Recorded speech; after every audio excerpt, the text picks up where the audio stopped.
my dreams. In a house, white picket fence, a beautiful family. Wherever you are, when I wake up, I'm gonna find you, love you. Yeah, they call me Diamond Baby. She was brown skin, 5'3", long hair with hella ass, toasting on. Well, New York City's mayor said this morning that the man who killed 4 people Monday night in a Park Avenue office building in Manhattan may have been targeting the National Football League headquarters. Eric Adams said today Shane Tamura talked about the brain disease CTE, though he was not an NFL player. Sources tell NBC News he left a 3-page note, including several references to the condition, which is often associated with football players and other athletes. Now, among the victims, an off-duty New York City police officer who was working a corporate security detail. Police identify the officer as Didarul Islam, an immigrant from Bangladesh who leaves behind 2 young sons and his wife, who is pregnant with their 3rd child.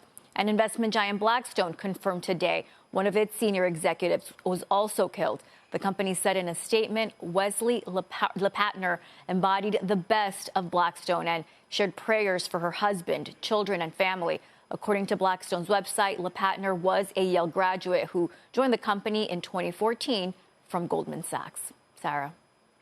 I know a bunch of people that are very close with her, and she was a rock star. It's so sad, leaving behind 2 children. Thank you, Silvana. Yeah. Carrying an M4 rifle in his right hand, he walks towards the building's entrance. That individual was seen exiting the BMW alone. The building's security camera footage shows the shooter enter the lobby, turn right, and immediately open fire on an NYPD officer. He then shoots a woman who took cover behind a pillar and proceeds through the lobby, spraying it with gunfire. He makes his way to the elevator bank, where he shoots a security guard who was taking cover behind the security desk. 1 additional male is shot in the lobby, per his own statement from the hospital. The shooter then calls the elevator, which opens in the lobby. A female exits that elevator, and he allows her to walk past him unharmed. He goes up to the 33rd floor, which is Rudin Management, and begins to walk the floor, firing rounds as he traveled. 1 person was struck and killed on that floor. He then proceeds down a hallway and shoots himself in the chest. In total, we have 5 victims shot, our officer and 4 other innocent civilians, plus the shooter. The shooter is believed to be Shane Tamura, a 27-year-old male with a Las Vegas address. The vehicle he exited is registered in Nevada to Mr. Tamura. Inside of that vehicle, officers found a rifle case with rounds, a loaded revolver, ammunition, and magazines, a backpack, and medication prescribed to Mr. Tamura. The vehicle was searched by our bomb squad and found to be clear of any explosives. The initial investigation shows that Mr. Tamura's vehicle traveled cross-country through Colorado on July 26th, then Nebraska and Iowa on July 27th, and then in Columbia, New Jersey, as recently as 4:24 p.m. today. The vehicle entered New York City shortly thereafter. Hey, we're here with standout running back Shane Tamura from the Granada Hills football team. Big 35-31 victory against Kennedy tonight. The battle for Granada Hills. Shane, just talk about you guys getting that win tonight. How'd you guys come through? We definitely had to stay disciplined. We were down 10-0. We definitely had to stay disciplined. Our coach kept saying, don't hold your heads down, don't hold your heads down. We just had to stay disciplined and come together.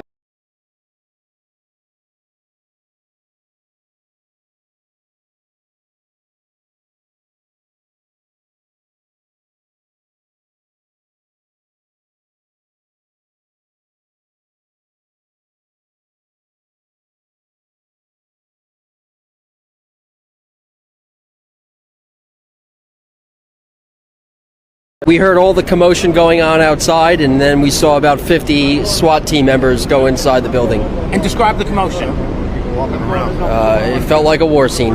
And was it screaming? What was it? No screaming, no. And what first drew your attention that something was going on? We just heard all the helicopters and the cop cars. And did you hear any gunshots? No, we didn't hear any gunshots, no. No. And how did you get out?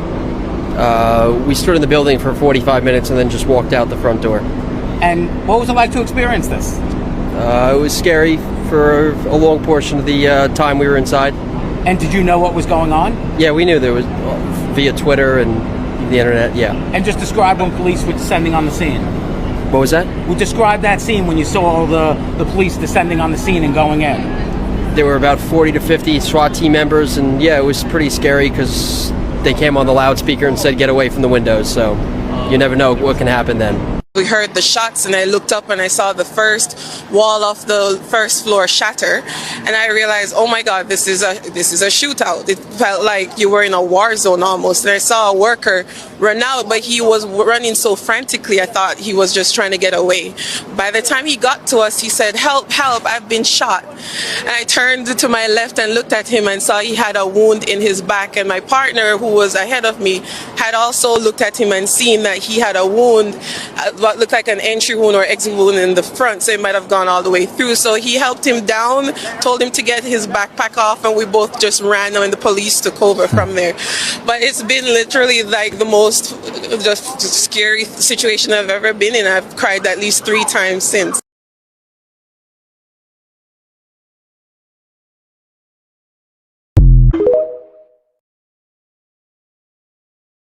Tonight, police say chilling new evidence may point to why this man, Shane Devin Tamura, armed himself with an AR-15 style rifle and opened fire in a skyscraper that's home to NFL headquarters. Active shooter. We're getting multiple calls from 345 Park Avenue. 4 people were shot dead. That rifle later recovered, smeared with blood. A 3-page suicide note found in Tamura's wallet and reviewed by NBC News contains several references to CTE, a degenerative brain disease that's been linked to contact sports and can only be diagnosed during an autopsy.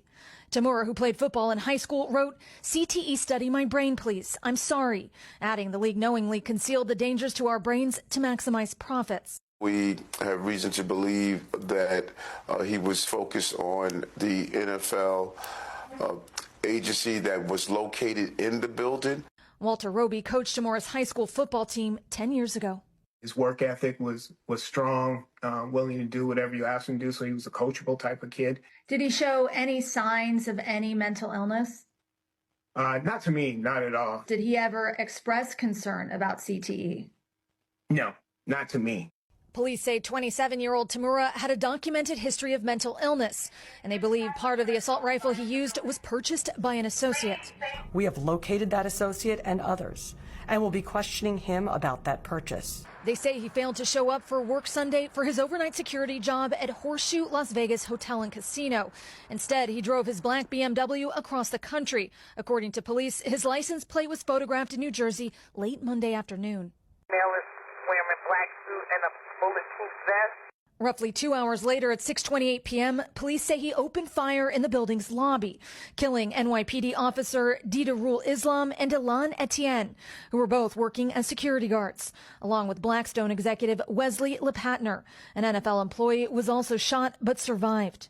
After his shooting spree in the lobby, police say Tamura headed to the elevator. He appeared to have gone to the wrong floor and due to the wrong elevator bank. According to the police commissioner, Tamura never entered the NFL offices, instead going to the 33rd floor, home to Rudin Management, the building's owner.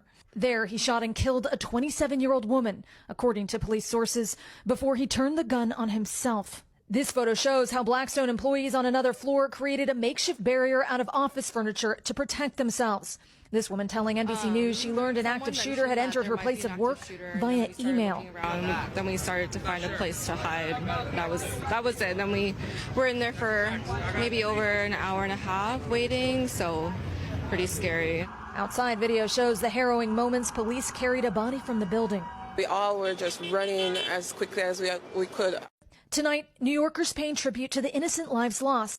Wesley LePatner was one of Blackstone's highest-ranking executives. She was also a wife and mom to 2 kids, the firm calling her brilliant, passionate, warm, generous, and deeply respected.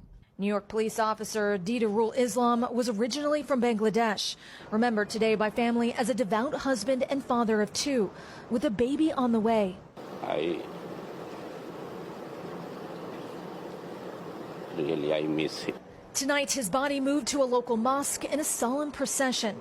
He'll be buried without meeting his unborn child. A tragedy for the families of those victims. Aaron joins us now live. Aaron, I want to go back to something you reported there in your story. You have more reporting on the gunman's history of mental illness. That's right, Tom. Law enforcement officials in Nevada tell NBC News Tamura suffered from at least 2 mental health incidents, one in 2022 and then again in 2024. They've also found a second suicide note inside of his Las Vegas home. Meanwhile, tonight, the coroner says his brain will be examined as part of the autopsy. Tom. Go. What's up, everybody? We back for another episode of the Path of Beverly Love. I'm so thankful to God to be here tonight. We have a special guest for you, man.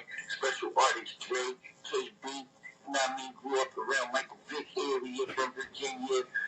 Allen Iverson, Chris Brown, played ball with him. It's crazy. It's crazy. So shout out to him. I want to send a special thank you. That's why I'm wearing my glasses tonight. Hip hop night. So I had to come spice up the show with some hip hop. That's right. They got Shades in jail, and I'm bringing mine home. I like these shows. These like the Malcolm X edition. So, like I said, it's a Path of Beverly Love podcast documentary. That's what makes our show different. Shout out to all our new subscribers, all our supporters that's even comments on YouTube. Is crazy, but we let one kid is 10 or 20 or 3. One person makes a difference. We had over 1,000 views on one of our clips. My brother's learning in the 80s. And then shout out to my big brother, Sean the Champ. Because if it wasn't for him, none of this would be possible. We've been attacked since we started this show. You know, it's always some negative diversity. And that's like life. You got to fight through it. You don't get a job. Like, I'm in jail. I'm in prison. We're doing this from jail. So that makes it extra spicy, extra saucy, extra real. There's no script. And this is the innovation of it, you know. And I go through my downtimes. Like, I was missing my daughter. About 20 minutes ago, I was like, damn, I was down and now busted, disgusted. Like, I miss my little baby girl. I got a little baby girl named Falcon. And I miss her. Shout out to all my other kids. So God do bless me to stay in contact with my daughter Brooke. I talked to her today. Talked to my daughter Star, my son Sincere.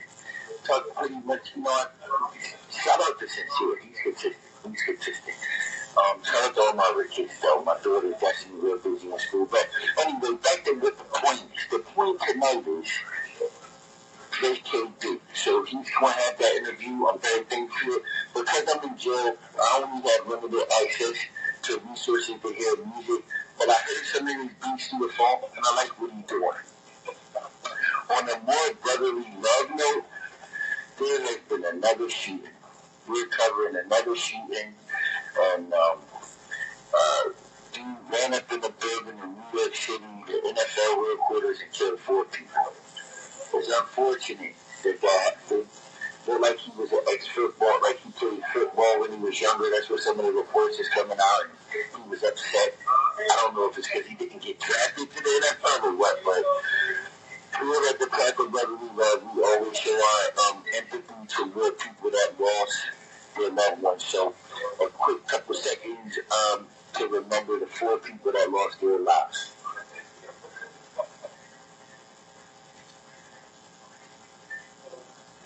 And we're going to do a short prayer for the dear Heavenly Father. In the name of Jesus, we come before your throne. We don't have all the answers. First and foremost, we want you to forgive us for our sins. And then we want to say, bless the families of the lost ones and the victim that was troubled. There's so many people in a tragic situation. There's always something going on.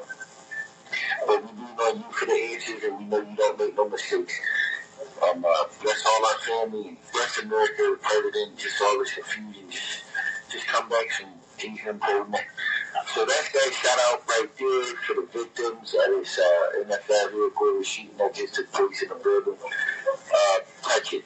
But like I said, man, it's a Path of Beverly Love podcast document. No script. I'm doing this every week. people loving the love, and just, man, we need more love. We need more love. And, I'm thinking of pursuing some prison reform when I get out. I'm definitely going to go back to the community of Philadelphia where I'm from and just try to convince the youth that being here in jail is not the way. Violence is not the way. Talk your problems out. We all hurt. We all hurt, man. It's a hurt. It's a hurtful world, man. People don't know how to express themselves through their emotions, and we gotta help people do that. There's a lot of trauma going on in our communities and our families. I have a counselor here that his son just got sentenced to 12 years. A counselor that's here helping us in recovery program called Road to Recovery Art, and his son just got 12 years. He said he want to cry. Sometimes our problems come down on us like a halo. Some people lose people to deaths and violence, and then they just hurt. I talked to my best friend and told me his brother strung out on drugs, and he's dealing with something. I mean, every day there's a problem, but that's what. And then I talked to my mom. She said, "That's life. That's what life is about, man." So we gotta take our problems to God and be patient. I mean, I was hurting real bad today. Sometimes when you hurt real bad, you don't want to hear nothing. You don't want to hear nothing positive. You just like, you in the dark space, but you got to fight to get out of the dark to find the sunlight. That's why I'm wearing the shades. Because I just got out of the darkness myself. I was just in it. So I'm not trying to be a hypocrite and say, oh, well, just stay strong. Don't cry. Move on. If you got to cry, man, but always talk about it. Give God a chance, be patient, because He is powerful, He is almighty. You might not understand what He's doing, but that's what faith is all about. To the people that really got faith, those will be the ones that God's going to bring out of the mud. So right here, the path of brotherly love. This is a path, it's a journey for all of us, man. It's non-scripted. Y'all are brothers and sisters down out there in the world. We love y'all. We thank you for your support. Any kind donations is at the end of the show. If you want to donate something, if you like me doing, share love. Hopefully my brother has some footage on the New York shooting and some music or videos from Joe KB. And once again, shout out to Joe KB for stopping by. And our previous celebrity, shout out to Betty McGirt, man. We really appreciate you, brother. We don't forget you. Hopefully you see the show. We want to keep the love going. Shout out to all my nieces and nephews, my best kids, his wife, his family. Thank y'all so much. Thank you for everybody. Old Bob Sowen did a shout out. Our cousin Mom, Felicia Charleston, our sisters, because of her, you know, we filming right now. She doing it with some money. We got money on the tab. Shout out to everybody that's going to show love to us, man. God bless y'all, man. Until next time, the Path of Brotherly Love podcast documentary with Sean the Champ and your boy Van Rob. I'll see y'all soon, folks. Love y'all. Say yeah. Say yeah. Say yeah. It's the root of all evil. I ain't y'all gonna say yeah. Some guys might take your life to justify. Probably do it all for that devil's pie. Fire in the eyes, by your lies. Some guys will do it all for that devil's pie. Some guys might take your life to justify. Probably do it all for that devil's pie. Fire in the eyes, by your lies. Some guys will do it all for that devil's pie. Patty cake, bake this man. What's the recipe?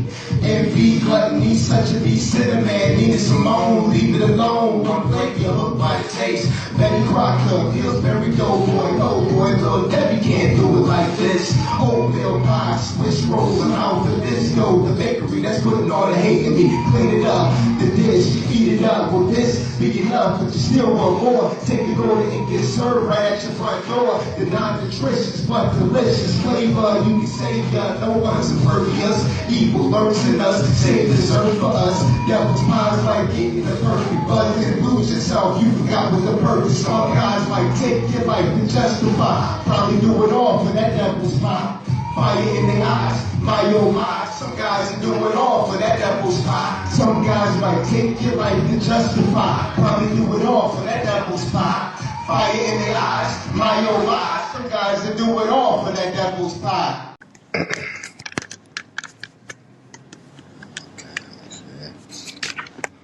All right, so we live now. All right, so this is the Path for Brotherly Love podcast featuring Sean Purnell and my brother Randy Purnell, and you say Drake KB. Say it again. Drake KB. Drake. Okay. Originally from. Well, man, family. Grandmother has her roots in Philly, North Philly to be exact, and then migrated to Virginia. Met my grandfather. They moved back to Philly. Had a bunch of kids. You raised the kids. Moved around a little bit. Came back to Virginia. That's where I was born. So yeah. Okay. Yeah, I'm from Philly, born and raised, but now I live in Virginia. Oh, yeah. Yeah, I noticed that, So, yeah. Yeah, so like, and North Philly to be exact. North Philly, you know what I mean? 26 in Lehigh.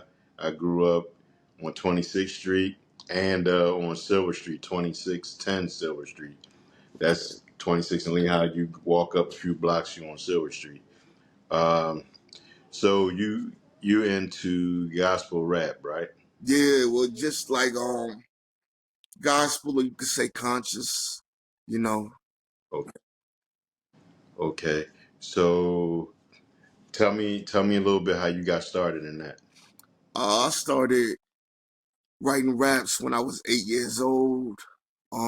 Just trying to keep up with my cousin because he was into hip hop real heavy at that time, and trying to fit in with him. He's a couple years older, so that's when I started writing raps. At that time, of course, I couldn't really listen to anything explicit. So my favorite rappers then was like Heavy D and people like that. Real clean and family friendly. So I would try to write rhymes like that, and then from then on, I started to realize that I sound pretty good with this. Let me try to expand. See how far I can go with it. So I started doing talent shows and performing in church, and just got that performance bug just hit me, bit me. So Okay. Yeah, I write poetry, and I've written a couple of books that's been published. That's in bookstores, and you can get online, Barnes and Nobles, Amazon, all that. And I've been writing since I was young, but it didn't start real good until when I got into college. I went to community college, had an English teacher that like encouraged me to go ahead. And like I had stuff in the Philadelphia Daily News. I done won poet laureate. I done won a few things. But I like to put stuff down, and I like to put stuff to basically people to think about, mainly us. You know what I mean? And our situation and where we are, but our situation and where we can go. Because if we put together the mindset that God has put in us, it's places we can go that's unimaginable. And we don't know where we came from. So it's kind of hard to get back on track to go where we need to go. However, I do believe it's something special in us as a people that if we come together as one, it's so many things that will just enlighten us because we are different. We different. We ain't, everything that we do, we excel. Even bad stuff.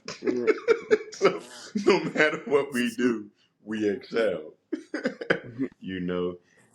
So you went to school and where? I went to Where did school you in go? Virginia. Okay. Yeah. Like Richmond or? Well, the 804 is it's mainly known for Richmond, but I grew up in Gloucester. which is right outside of Tappahannock, where Chris Brown is from. And so like Gloucester's here, and then maybe like 30 minutes you hit Tappahannock. Probably not even 30 minutes. It's like right next to us. So like we used to when Chris Brown was before he got real famous, he would come over and play ball with us, and so then and then Gloucester's not too far from where Michael Vick and Allen Iverson grew up, so we're kind of like in the middle. Okay. Okay. That's what's up. So was you prepared to do a little something? I wasn't really prepared. I tried to think. I wasn't really prepared. I'm trying to think if I have something.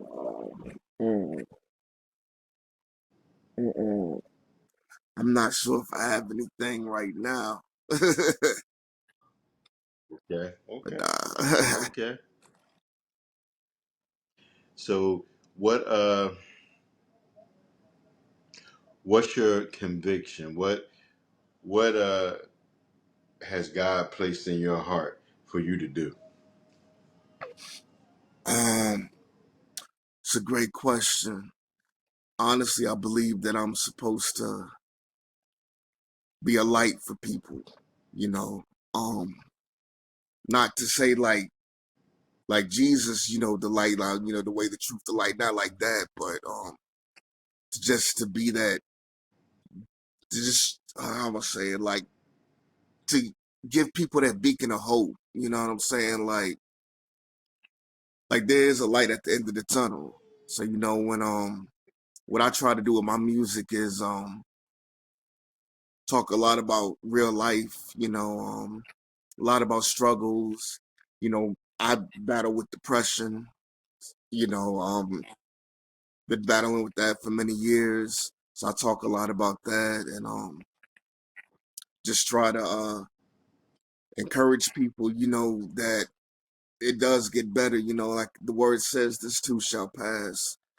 And, just put your faith in God and know that he'll lead you in the right way. So that's what I try to do with my music is, I don't like it to be too negative. Like if the story is negative, I try to make like have a positive, like message at the end. Like, yeah, this is what we're going through. But once we get through this is what we're going to have, So I just really try to encourage people. That's what I feel like it's in my heart to do, Right. Yeah. Depression, I think, is something a lot of people battle. But I think coming more and more face to face to who you are and whose you are bring us to the reality that God loves us no matter what.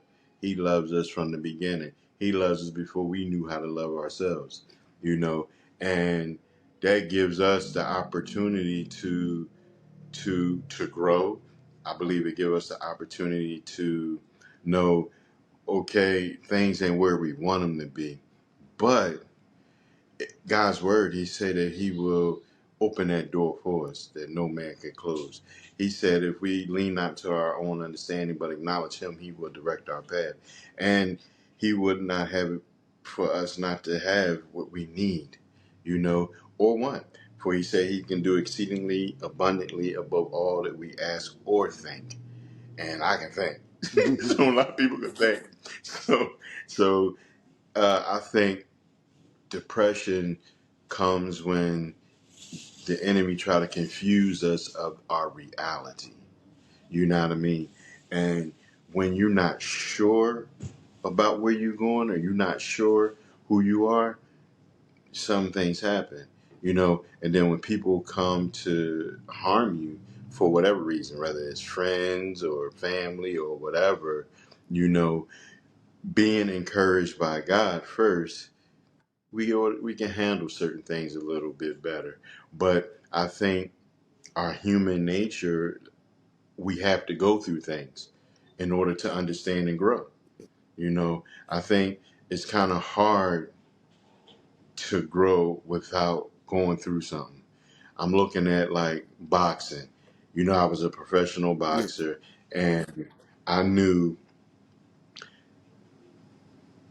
to sacrifice and train took a lot of pain in order for me to be a champion. When I didn't sacrifice 100% and I didn't go the extra mile, I came up short in tournaments. I came up short in fights. I and to people that probably couldn't really beat me, but I ran out of gas. I didn't have it in my tank. I didn't do what I needed to do, you know. But when we go that extra mile and we work hard, things happen. Things come out of it. And such is true when we lean on to God. We give more when we turn ourselves more over to Him and less unto our own self. It allows us to grow spiritually. You know what I mean? Suffer the flesh to gain the spiritual, Right. which takes us in a different place. You know, you feel differently. And I'm sure if you when you writing and when you into that vibe, it's a different feeling. Yeah. You know what I mean? You know, you can feel them with you. You can feel them raising you up. So I understand Yeah, that. it's almost like the words just coming to you. You're not even really thinking. It's just they flowing through you. You know, that's what it feels Right. like when you get that. When you in that zone, it's like, yeah, it's just everything coming to you.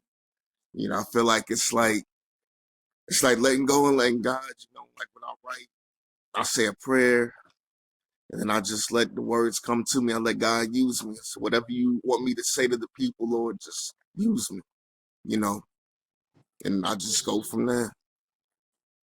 And then, but like how you Right. said about with boxing, music, same thing. You know, like we're performing. You know, you gotta, you know, like when the early days of me starting, you know, I had we rehearsed so much because I was in groups. We rehearsed so much, and we had to do that because when we didn't do that, we'd be sloppy, you know, and we lose. You're You right. know, we'll lose competitions or we'll just have a bad show, and we didn't want to have a bad show. Like I know what it feels like to bomb. You know, like the equivalent of bombing, I'd say, would be you losing a fight. You know, me bombing on stage is like that. You know, you don't want to Right. lose a fight. I don't know. I don't want to bomb on stage. Yeah, right. Right, Like right, it's like right, one of the worst feelings ever, especially when you like, dag, I know how did I bomb? I know this song. You know, it's my song. Like, you know, like how did I bomb? You know, right, but again it goes back to like you said, you know, when you're not doing what you're supposed to do, you know, you're not rehearsing like you're supposed to and you know, not staying focused. So it's the same, you know, it's definitely parallel excuse me, parallels with boxing and performing. It's definitely. right. So, where can people find your music?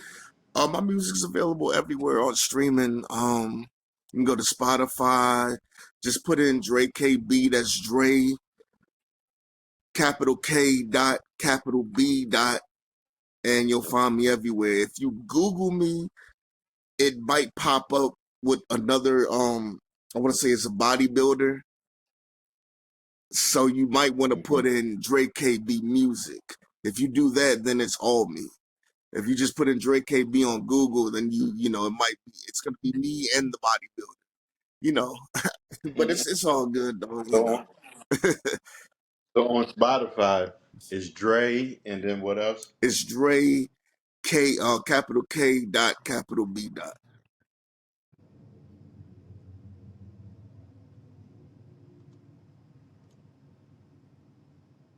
and then from there, yeah, should be a cartoon. No, it is a cartoon or a picture of me. If you don't see a cartoon picture of me, that's not me. Yeah, I see it. Yeah. And then And then, like I said, everywhere it's Dre K. Dot B. Dot. No, Dre. Yeah, I said Dre K. Dot B. Dot. Yeah.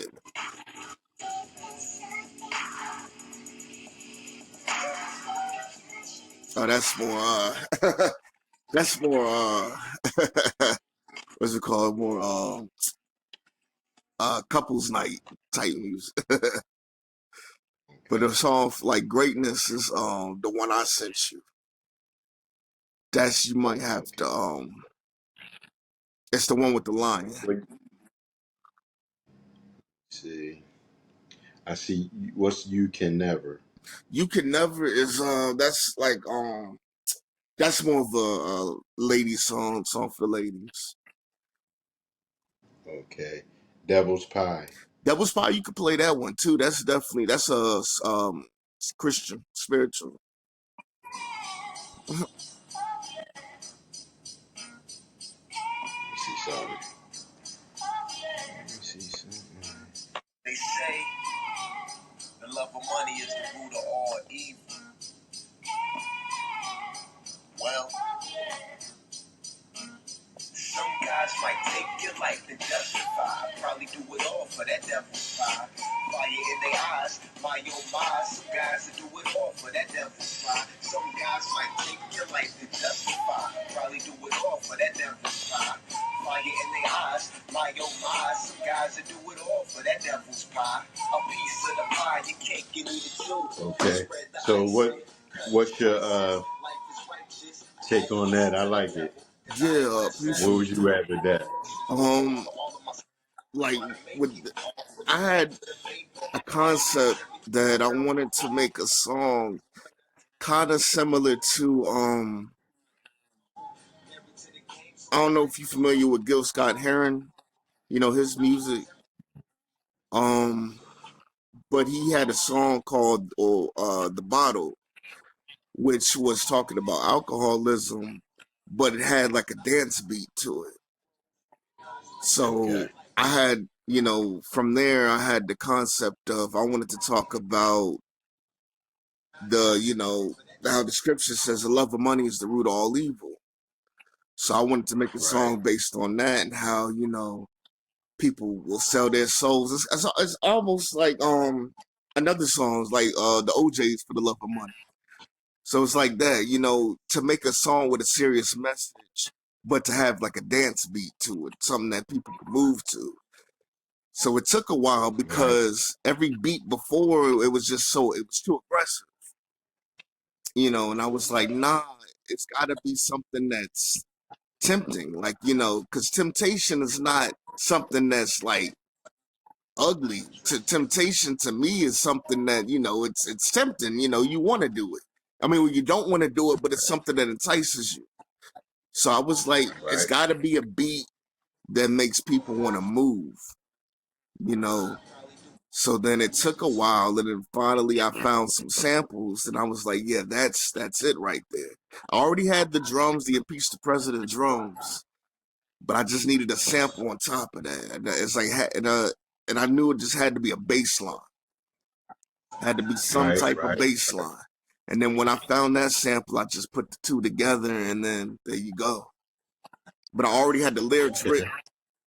I had everything written. I just needed the music. Okay. That's what's up. All right. That's what's up. So what you expect to do this year? As far as performance, new material. I'm trying to get back into performing. I haven't performed, and the last show I did was in DC.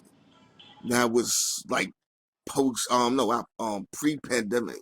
So that's been 5 years. So yeah, so I'm trying to get back into it. Yeah, something like that. Yeah. So it's like but like just like with boxing, I gotta train, I gotta get back at the gym because I gotta get my wind back up.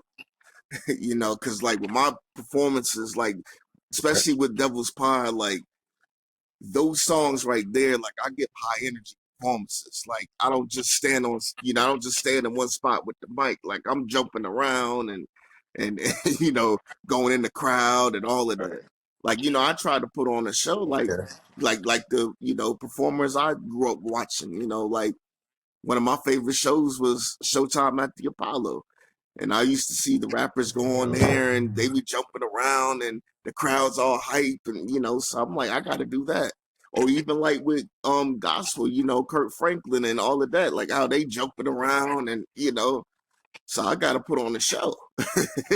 You know, so yeah, That's definitely right. getting That's back in right. the gym, you know, um and new material, yeah, working on that. I haven't ever put out an album, but I have like 2 or 3 albums worth of material. But I'm such a perfectionist that a lot of stuff don't even see the light of day. So I got a bunch of stuff in my Okay. archives, you know.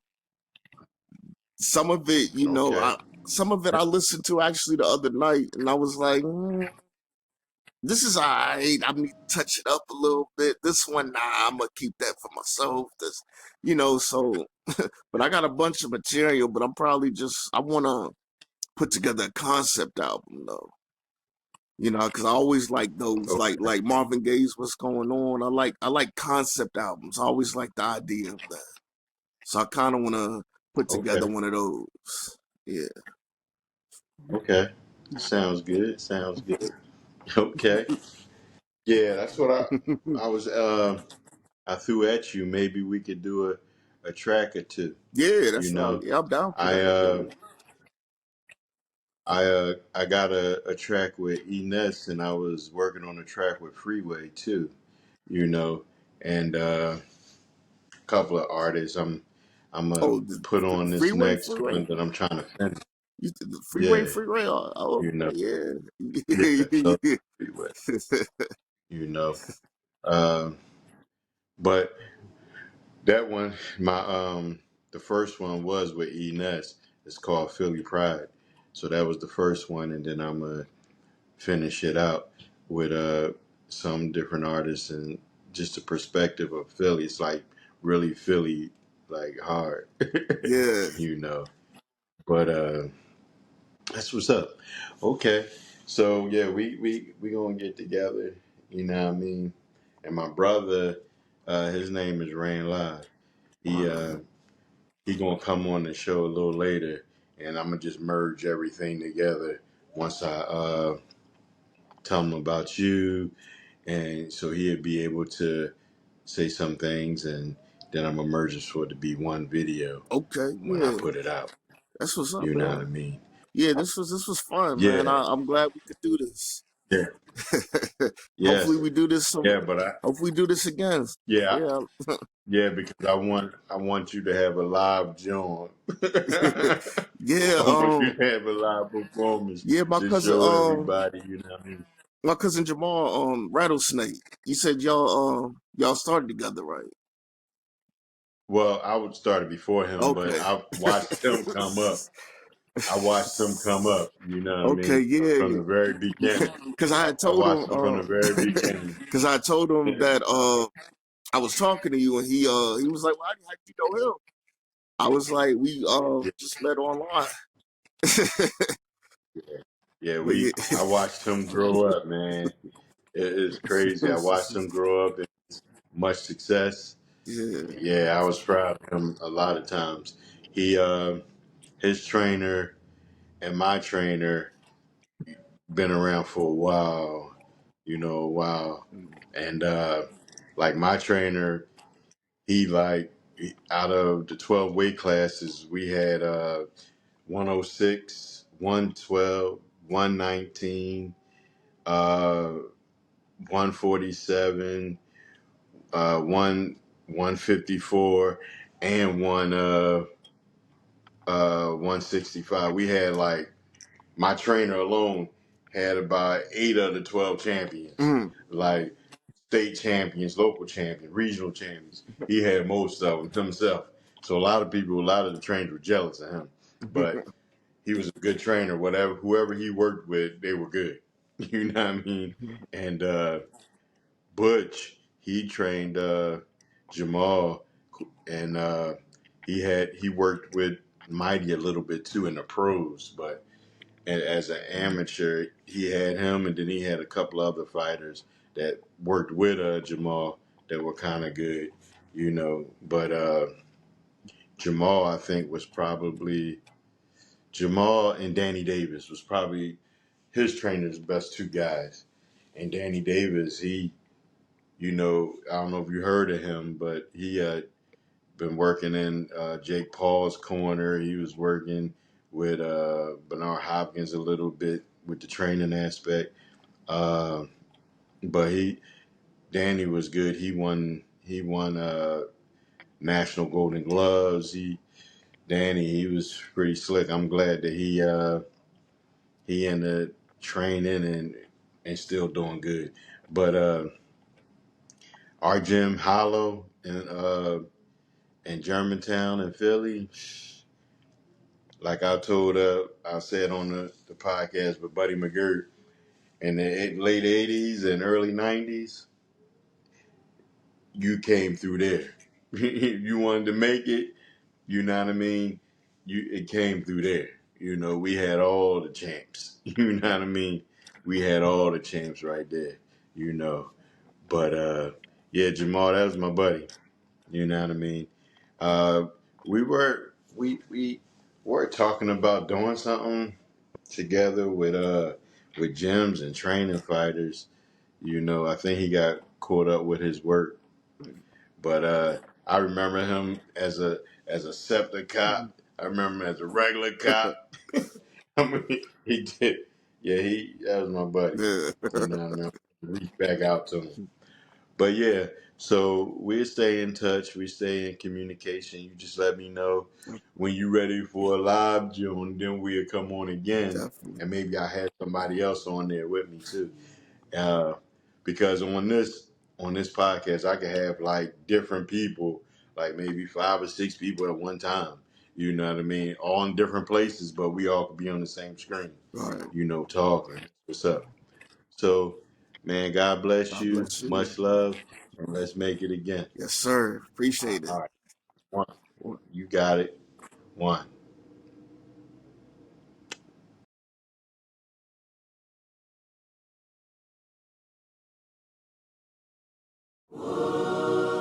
Bloodline streamed as hard as it seems. Royalty. Royalty was your reality, a normality that blasphemes today. For at any moment, a stray may ricochet and kill your kin. No longer are you the preeminent wonder of the world, for kings have been fooled, schooled, and now ruled.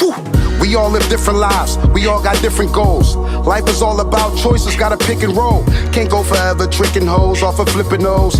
Follow me, get superstitious like you split the pole. First you was hot on the trail, now it's getting